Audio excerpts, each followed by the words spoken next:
The man in the canvas is Stańczyk, the most famous court jester in Polish history, and he is seated in a chair in the antechamber of a royal palace during a ball. Everyone at the ball is in the next room, and the sound of the music and the laughter is presumably drifting through the door, and Stańczyk is ignoring all of it completely because he has just received news that the city of Smolensk has fallen to the Muscovites. The first thing you notice is the red. Jan Matejko painted Stańczyk's costume in a deep crimson that glows against the surrounding darkness. Crimson is the colour of festivity, of celebration, of the ball happening in the next room, and Stańczyk is wearing all of that festivity on his body, while his face is doing the opposite of celebrating. The costume and the face are having two completely different conversations, and the gap between them is the painting's entire subject. On the table beside him, a letter lies partially hidden under a handkerchief. The letter contains the news of Smolensk's fall to the Muscovites. It has been discarded by some court official who presumably read it, set it aside, and went back to the ball, because the ball is celebrating the recent victory at the Battle of Orsha, and the mood in the next room is the mood of triumph. And bad news about Smolensk is the type of news that requires a more favourable moment to process. And the favourable moment keeps being deferred by the excellent music and the dancing. Stańczyk found the letter. Only Stańczyk understood what it contained and what it announced, and the handkerchief half covering it is the court's relationship to the truth in one material object. The news is here in this room, on this table, and has been partially covered over, and the covering is the gesture of a civilization that prefers its own celebrations to its own catastrophes. On the floor beside him lies his marotte. The marotte is the instrument of the comedy, the physical tool of the office, the thing that goes into the air and makes the court laugh. He has put down the instrument of his comedy. The comedy has been set aside. Through a window behind and above Stańczyk, the night sky holds two omens that reward the patient eye. The first is the comet, trailing its arc across the darkness. Comets in the iconographic tradition of European painting had been announcing catastrophe for centuries before Matejko was born, the sky's version of bad news, the cosmos participating in the register of doom. But the second omen is quieter and considerably more pointed. The stars of Orion's belt are visible in the window, and the constellation of Orion carries its mythology with it. The great hunter of Greek legend, a figure of supreme confidence and physical power, who was killed by a scorpion's sting because his pride had led him to believe he was beyond mortal harm. Matejko painted these stars in the window above the grieving jester, with the deliberateness of a painter who understood that the court, celebrating in the next room, had Orion's problem, the problem of victory, producing an overconfidence that the universe eventually punishes with exactly the instrument the confident person had most thoroughly failed to anticipate. What Smolensk represented was the beginning of a long eastern pressure that would eventually prove far more consequential than any single battle won. The face that holds all of this is Matejko's own. He used his self-portrait for Stańczyk's features, and this autobiographical decision transforms the painting from a historical genre scene into a personal statement of deep intimacy. A 24-year-old Polish painter in an occupied country, looking into the mirror and drawing himself as the court fool, who understands the catastrophe that the court is dancing past.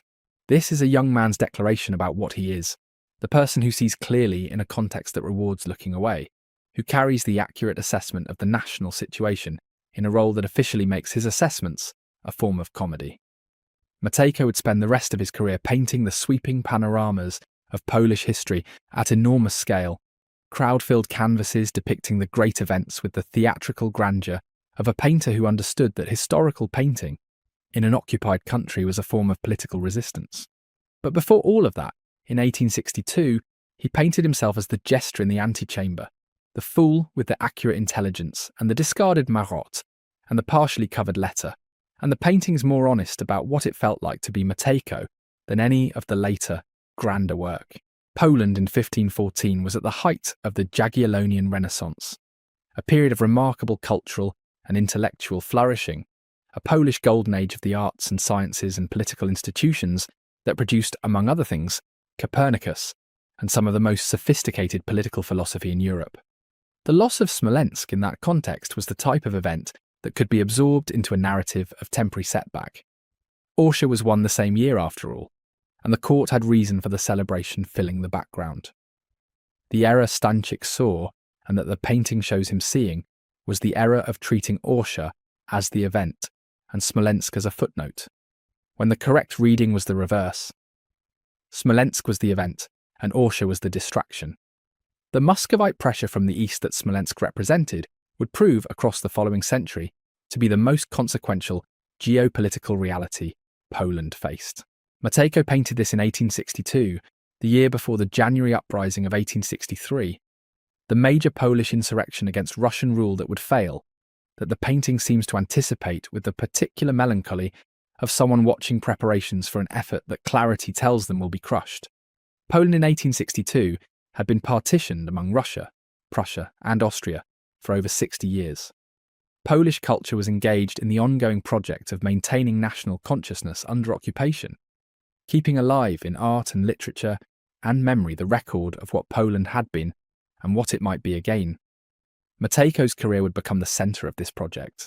His enormous historical canvases, the Prussian Homage, the Battle of Grunwald, the Union of Lublin, would become iconic images of Polish national identity, paintings in which the great moments of Polish history were preserved with the vividness and detail of someone who understood that art could do the work of the institutions that occupation had dismantled. But in 1862, at 24, he painted a small canvas of a single man in a chair, and the man was himself, and the man was a jester, and the jester understood what the room around him was ignoring the truth. The painting initially gathered almost zero attention, acquired by the Krakow Society of Friends of Fine Arts for a gift lottery, won by a man named Korytko, and slightly damaged in his possession. It was only after Matejko's rise to fame, after the enormous panoramic history paintings had established him as Poland's preeminent artist, that the painting was rediscovered, reappraised and recognised as the masterpiece it had always been. The National Museum in Warsaw acquired it in 1924. Today it is among the most recognised paintings in the museum's collection, a flagship work, one of those paintings that people travel to Warsaw specifically to stand in front of. The early obscurity followed by the canonical status is itself a Stańczyk story, the painting that was discarded and partially covered, that only later was recognised for what it had always been. The handkerchief was eventually lifted. The philosopher Emil Cioran wrote that the only honest relationship to history was the relationship of someone who understood it was all going to end badly and continued anyway. Continued because continuing was the form that dignity took in the face of the unalterable. The concept of dissonance in psychology, the state of holding two incompatible realities simultaneously, has a great deal to say about why this coexistence is so difficult and why the painting's representation of it is so affecting. Leon Festinger's foundational work established that the human mind finds contradictory beliefs profoundly uncomfortable and will expend considerable energy resolving the contradiction, usually by dismissing one, adjusting one to accommodate the other, or finding a narrative that makes the contradiction into a coherent story. Matejko was only 24 years old when he made this painting. His model was he historical Stańczyk, a real person, the court jester of 3 successive Polish kings in the early 16th century, a figure who was unusual among jesters in that the chroniclers of the period treat him as a serious political observer, a man whose jokes were understood to contain real analysis of the situations they addressed. The medieval and Renaissance jester occupied a structural position in the court that was both completely powerless and uniquely free. The jester could say what 0 others in the court could say because the jester was officially a fool. And the fool's words, arriving in the frame of comedy, had a form of diplomatic immunity that the words of advisers and statesmen lacked. This is the paradox of the court jester as a political figure. The person with the least formal authority was sometimes the person with the most effective access to truth, because the performance of foolishness was the permission structure through which truth could be delivered free of consequence. Everyone laughed. The king laughed. And the thing that had been said was usually existential, despite being it had been delivered by a man in a hat with bells. Stańczyk's jokes, as they have come down through the chronicles, are the jokes of a man who is watching the political situation of his country with a clarity that the political situation discourages. He joked about the wars Poland was losing, and the territories it was ceding, and the decisions being made in the royal court that he, the fool, could see were disastrous, and that the serious men around the king had too much invested in their own judgment to acknowledge as disastrous. His humour was the humour of diagnosis. He was naming the illness while the patient refused to admit to symptoms, and he was naming it in the form of a joke, because a diagnosis delivered as a joke can be laughed at and moved past, whereas a diagnosis delivered as a statement of fact requires a response. The jester's greatest professional gift was giving power the option to receive the truth free of obligation to act on it, which is a gift that power has always found extremely useful, and which has the melancholy quality of all gifts that are most valuable to people who have zero intention of using them. In 1514, during the reign of Sigismund III, the city of Smolensk fell to Vasily III of Russia. This was the news that Matejko placed in Stańczyk's hands. The fall of Smolensk was, for Poland-Lithuania, the type of territorial loss that announced a larger reality, the beginning of a long eastern pressure that would reshape the map of the region over the following centuries, a pressure that Stańczyk, with his jester's clarity, would have understood immediately as the first readable sentence of a story that was going to have a very long and very difficult middle section. He understood it, and the court was at a ball, and the king was dancing, and the queen was there with her ladies. And in the antechamber, the jester was sitting with his hat beside him and his letter in his hand. This is the psychological territory the painting occupies. The experience Stańczyk is having in the painting is the experience of knowing a reality the people around you are celebrating. It is the experience of having information that recontextualizes the situation you are all in, and of being in the position where sharing the information would require a courage the moment makes difficult, and of sitting instead with the knowledge in your hands while the music plays in the next room. This is an experience that every person has had in some form. The gathering where someone knows the news that will ruin the gathering. The dinner table where someone is carrying a private catastrophe that the conversation has zero opening for. The party where one person in the room is aware that the world has already shifted while the other guests operate in the previous version of reality. The jester in the antechamber is in the psychological state that the Stoics called the first impression and the cognitive psychologists called the initial orienting response, and that most people call the moment when you read the text message and the room changes temperature. Through the window behind him, the night sky is visible, and in the sky a comet traces its arc. Comets in the iconographic tradition of European painting carried associations that have persisted through centuries and across cultures. The comet as omen, the comet as announcement, the comet as the sky's own form of bad news, delivered in advance of the event. To place a comet in the window above Stańczyk is to make the jester's private knowledge continuous with the cosmic order, to suggest that the fall of Smolensk was written in the sky before it was written in the letter, that the fool who reads the letter is reading the same message the sky has been broadcasting. The comet says, this was always going to happen. The jester says, I know. The court in the next room says, fall and rise, it's all part of the play. Everything outside the light is in relative shadow, which includes the ballroom visible through a partially open door, from which warm gold light spills in a way that is both inviting and, in the context of what Stańczyk knows, a little obscene. The warmth of the celebration, the ease of the people in it, the completely ordinary human phenomenon of people having a good time while somewhere a city burns, the contrast between the two lights, the concentrated, intimate lamplight on the jester and the warm social glow from the ballroom, is the painting's central emotional structure. The ballroom light and the lamplight are two different kinds of illumination. Matejko's decision to paint Stańczyk over a king, or a general, or a statesman, as the figure who carries the historical knowledge, says a very great deal about Matejko's understanding of how historical knowledge actually works. This is the insight that the painting smuggles past the viewer in the costume of a historical genre scene. The people who actually understand what is happening are frequently the people who have been assigned the role of the one who matters least. The court fool who makes the king laugh is also the court fool who has been watching the king more carefully than anyone else in the room, who has mapped the king's vanities and the king's blind spots and the king's susceptibility to flattery. The fool sees everything. The fool's entire professional existence depends on seeing everything, and then the fool is dismissed from the serious conversations because the fool is officially a fool. In the psychological literature on this dynamic, the person who sees clearly precisely because they are positioned outside the circle of investment. There is a concept called the outsider advantage, the observation that certain kinds of clarity are produced by marginalization. The person with the least to lose from an honest assessment is frequently the person most capable of producing one. The person whose identity is free of investment in the outcome is the person who can describe the outcome accurately. The jester's lack of formal power is the opposite of an obstacle to his political understanding.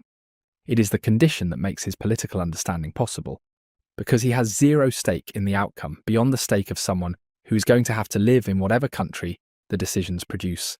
He has zero position to protect, zero policy to defend, zero pride invested in the current strategy, zero need to believe the situation is better than it is. He can see it as it is, and what he sees is in his hands, and his face in the painting is the face of a man for whom seeing clearly has just become the worst thing that has ever happened to him. The sad clown paradox is the concept that the painting has been most consistently associated with. The sad clown paradox as a cultural idea tends to focus on the performance dimension. The person who makes others happy while being privately miserable. The mask of comedy worn over the face of grief. What the painting shows is beyond the sad clown paradox, but the moment when the sad clown paradox collapses. The moment when the role and the person come apart. When the jester removes the hat and becomes, for a few minutes in the antechamber, completely the man underneath the jester, the man who has been carrying the weight of accurate political understanding, in a context that has been using that understanding as raw material for jokes, and setting the jokes aside when the jokes became too true. The philosopher Donald Winnicott wrote about the true self and the false self, and his framework is one of several that arrive, uninvited but welcome, when looking at this painting long enough. Winnicott's argument was that the false self is the self developed in response to external demands, the self that performs compliance, that presents the acceptable face, that manages the gap between who one is and what the environment requires. The true self is the underlying person, the one whose needs and perceptions and responses the false self has been managing and mediating. Most people spend their lives operating primarily from the false self, because the false self is what makes social existence possible, and the true self surfaces in private moments, in unexpected emergencies, in the antechambers of balls when the news has just arrived that the world is worse than the celebration in the next room is acknowledging. The hat is the false self, set on the chair. The face is the true self, holding the letter. Matejko in 1862 was a young Polish painter living in a Poland that had been occupied for over 60 years, painting in a tradition that assigned to historical painting the task of national consciousness keeping. The project of maintaining in images what the political reality was suppressing in fact. Polish history painting in the 19th century was beyond aesthetic exercise but political act. Self-portrait readings of the Stańczyk painting have been current since the 19th century, and the features of the jester, the dark eyes, the particular shape of the nose and chin, do bear a resemblance to Matejko's self-portraits from the same period. Whether this is a literal self-portrait or the type of imaginative identification that great painters achieve with their subjects, when the subject is carrying a quality the painter recognizes, the identification is real. Matejko knew what it felt like to understand things about Poland's situation that were too large and too dark for ordinary social conversation, to carry the knowledge of a historian in a context that preferred the comfort of celebration to the discomfort of accuracy. He gave this knowledge to the jester, who was the only figure in the court authorized to speak it. In the aesthetic theory of the sublime, there is a concept of the representation of things that exceed the capacity of representation. The attempt to give form to experiences and realities that are too large for the forms available. The fall of a city is too large for a painting. The grief of a nation is too large for a painting. The experience of being the person who understands what is happening to their country while the people around them celebrate is too large for a painting. Matejko managed the excess by compression, by gathering it all into the face of one man in one chair in one room on one night in 1514, by making the particular carry the universal through the mechanism that great painting always uses. The particular face that becomes everyone's face, the particular grief that becomes the shape of grief itself, the individual man whose aloneness in the antechamber maps exactly onto the aloneness of every person who has ever sat with knowledge that the room around them was yet ready to hold. The jester's costume is red.